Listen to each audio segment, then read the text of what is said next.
Hi, welcome to Data Structure and Algorithm class. In this course, we will be discussing about one of the very important topic called linked list. It is used very widely in computer science or software development, and we will understand that what exactly linked list mean and how can we use it. So what we will do is that we will start with the concept called singly linked list.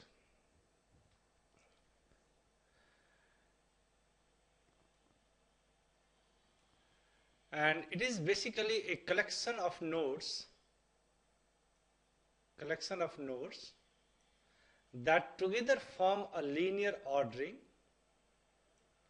Each node is a compound object that stores an element and a reference called next. So basically this is what is your node. Each one of these is a node. This is one node. This is again another node. This is again another node. This is another node. So you have lot of nodes pointing to each other. So what happens is that this guy points to this guy. This node points to this node, and this node points to this node, or in between lot of nodes. So this is a linear ordering of nodes object, and each node has one element and a reference to next node. That is what is called singly linked list. And each singly linked list has concept of head and tail. So there will be one head pointer and then there will be a tail pointer. These are pointers. Tail is a pointer, head is also a pointer. Head points to the first node and tail points to the last node. And if you see in this last node does not point to another node, it points to null object. Okay, so here is the null object.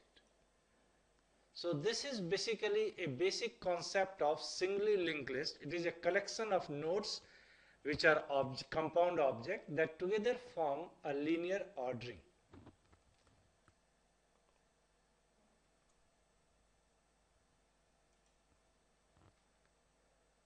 Now why do we need linked list? Think about the question, right? Why do we need linked list? The reason we need linked list is that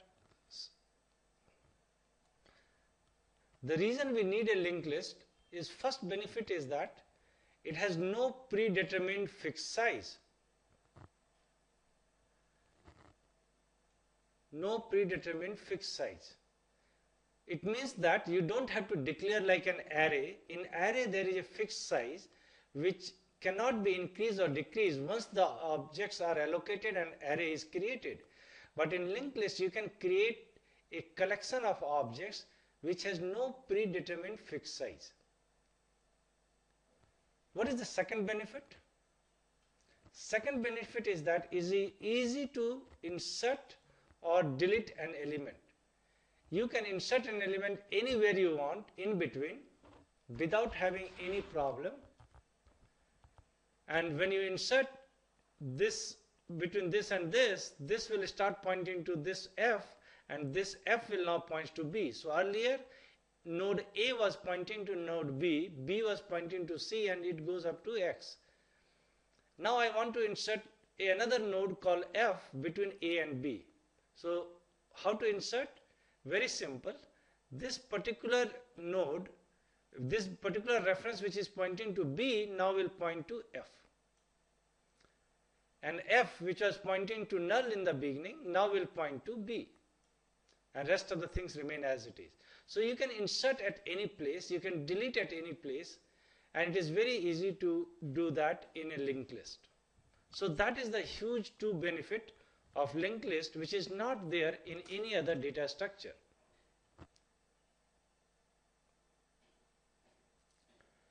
How do you delete an element? Very simple again. If you want to delete B,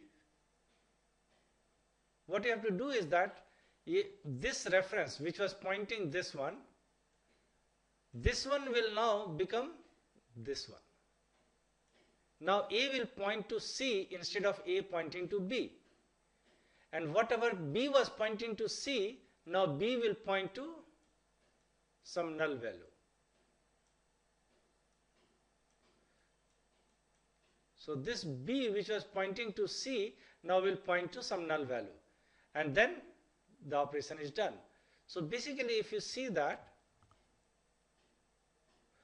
this pointer, this reference which A to B now refer A to C, and B which was pointing to C now B refers to null.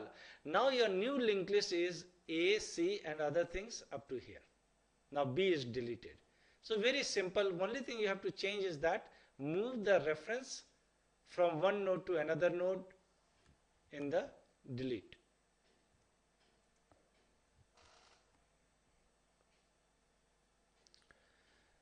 Now let us review quickly the linked list class. Linked list class in Java or standard C++. There are fundamental methods in any linked list class. These are the standard methods in class linked list. So these are linked list classes. Okay. One is called add first. Add first means if you want to add a element in the beginning of a linked list, then you can call this method. Add last, if you want to add a element at the end of the linked list, then you can call add last. There are some method called remove. There are two versions of remove. One is that it will remove the object and it will return you back what the object it removes. In other case, it will take the object element and it will remove.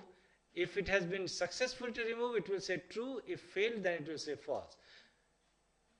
So based on index, based on object, whichever way you want it, you can remove the object.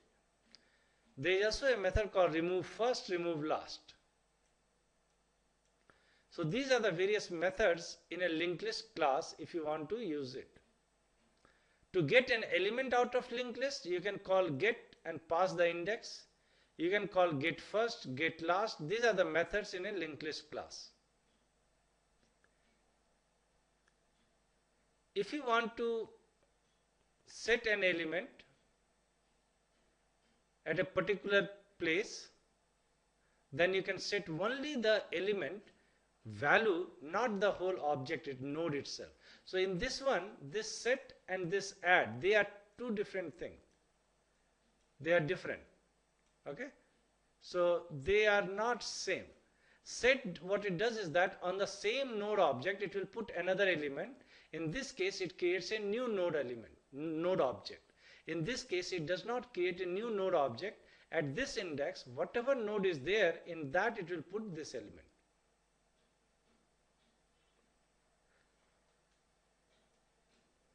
Find the index of an element. Let us assume that I want to find out whether a particular element in this linked list exists or not. If it exists, then what is the index of it? So index of will return you the index of the node object in which that element exists. If that element exists number of times, multiple times, then last index of will give you the last index of the node object in which this element exists. Clear. Clear is used to remove all the nodes in a linked list. This one is used only to check if a particular element exists in a linked list or not. If it exists, then it will return Boolean true. If not, then it will return false. Linked list size. This returns the total number of nodes in your linked list. So basically, these are the various methods given in any linked list class, like linked list class in Java, linked list class in C++, and all those. So these are very generic standard methods provided in any linked list class implementation.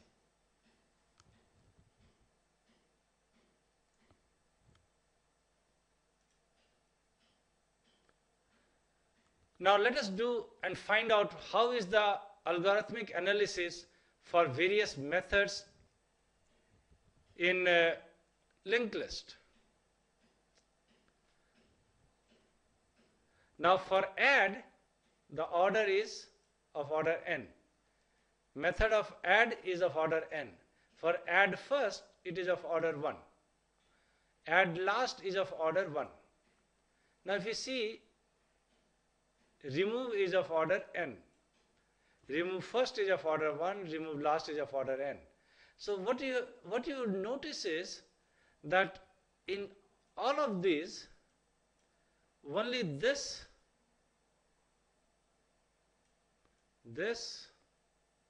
and this are of order n. Rest of the operations are of order 1.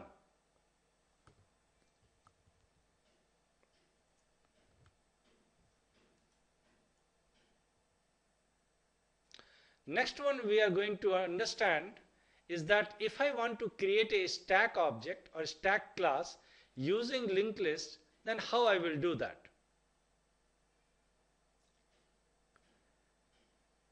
Using linked list, how to create a stack? So first what we will do is that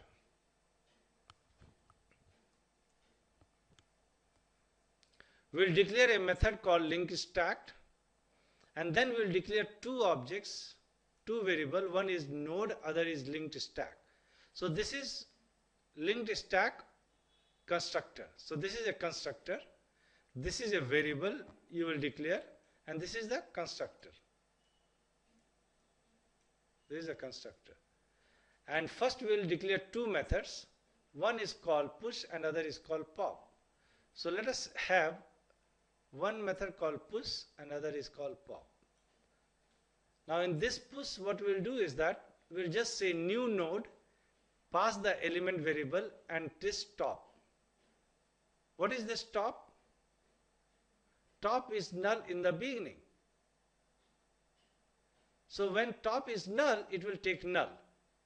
And then top equals to node. So what top now will do? Top will point to the node which you have just created.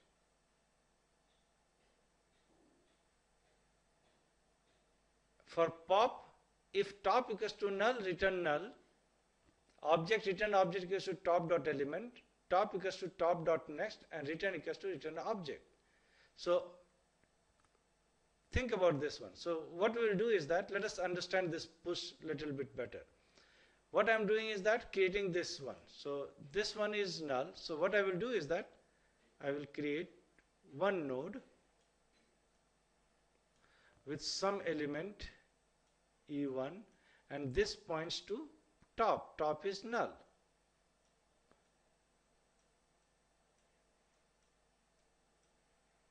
Okay. So this is one node. Now top is a pointer which is this one. Now top points to node. Now top will start pointing to where? Top will point to this. Because this line says top should point to node element, node object.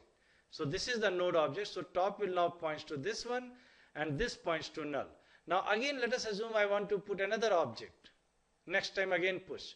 So again push will happen, and this time I will create another object. Let us assume I create another object, another node. Element value I will put as B. Okay. And what does it say? It refers to top. So what is top? Top is here. So it means this will, let us make it A as an element here. This refers to this one. And now top will refer to this one, because top refers to node, and this is node. So now your linked list looks like this is gone.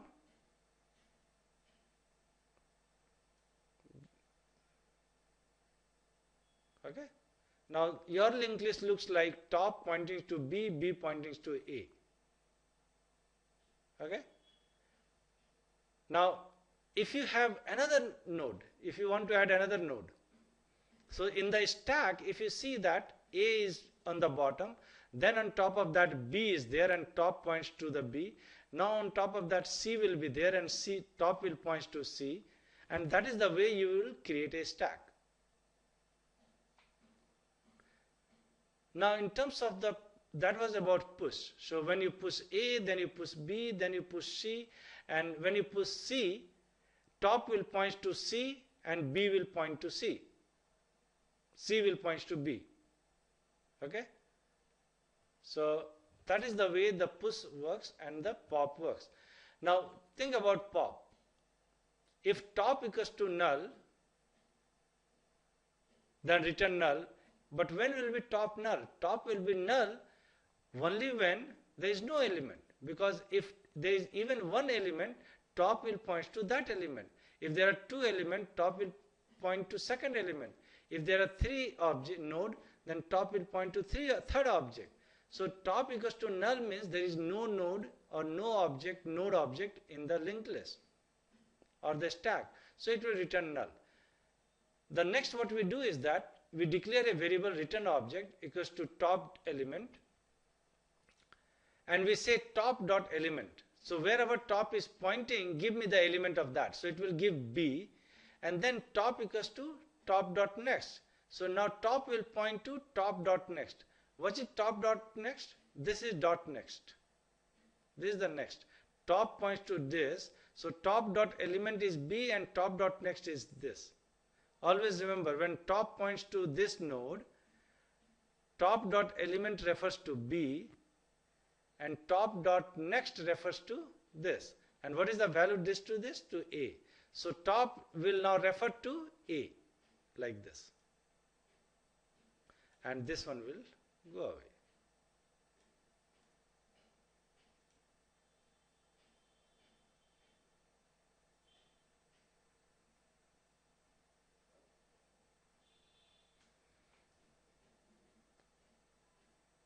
Okay? Now, once top refers to this and this refers to null, your linked list has only this one.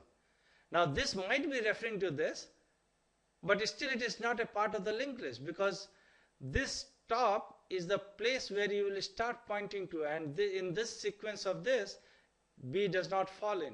So this is the linked list after deleting B or after doing a pop. Okay? So this is the way you can implement a stack with singly linked list. There is another way to do this, and that is another way to implement a stack with a singly linked list is this one. In this, what we do is that we just declare a variable called linked list with singly linked list, and we say in the constructor of this linked stack we'll create a constructor of singly linked list, and in the push and pop we just call the method called add first and remove first. Okay? By doing this, what we are doing is that we are using a stack where it will add here and it will remove here as well. So both add and remove happens at the same end, and that is what the stack is supposed to do. In stack, last in first out. Basically what in stack happens that only at the top something is added or something is removed. So add first, remove first. This first is not this first is from this side. Okay?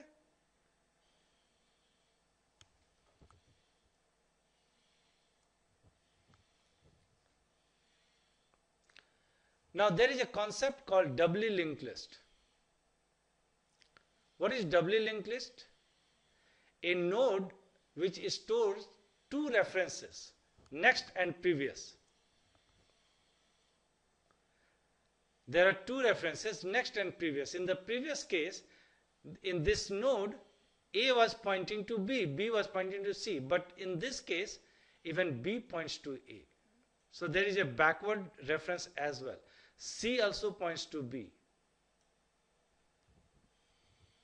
X also points to this one. Not only A points to B, B points to C, C points to something, also B points to A points to this. So whenever there is a concept of both way reference, then we call doubly linked list. And then there are two nodes called header and trailer nodes.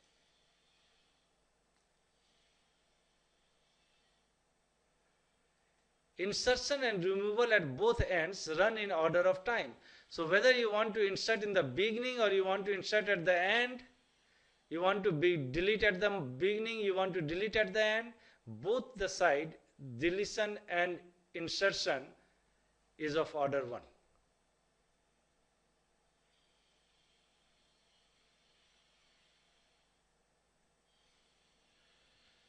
Okay. Now header to sentinel nodes, this node basically what it does is that header node is called sentinel node, which has a null element and it points to previous null, but next it points to some first real node.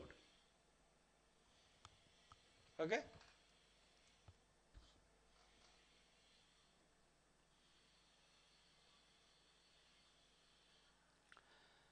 Now, how is the doubly linked list implemented? It is generally implemented, it is a very high level. We are not going to implement the complete doubly linked list node, but we just will understand that how that high level the doubly linked list node works. So there is a public class, we can declare public class DL node, and we will create two other DL node object, previous and next, and then there is a element object. And the constructor will take an object which is an element, previous node, next node, and create that. So inside that object, in the element we will store this E, in the previous we will store P, next we will store N, and that is the way it will create a doubly node. Okay. So basically what happens is that E goes here, P goes here, N goes here. N points to this side and P points to this side. Okay. So this is the way the node is created, E, P and N.